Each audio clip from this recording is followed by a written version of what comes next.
Sveiki, su Jevgenijum dirbu jau tikrai nemažai metų, gal 3-4 metai. Ir noriu šitam žmogui pasakyti didelį ačiū. Su juo aš išaugau, mano pasaulėžiūra pasikeitė.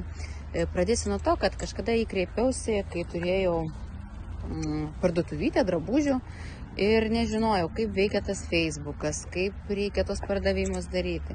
Ir šis žmogus mane ne tik apšvietė, bet visą laiką mes draugavom, jisai man dalino patarimus, kartais ne tik sakė gerą žodį, bet ir mokė, kaip reikia, sakė, ko nedaryti. Tai noriu pasakyti didelį ačiū ir visiems patariu tikrai naudotis verslo titano paslaugomis, kur yra tikrai profesionalus darbas, malonus kolektyvas. Tai tikrai didelis ačiū ir mano yra didžiausios rekomendacijos.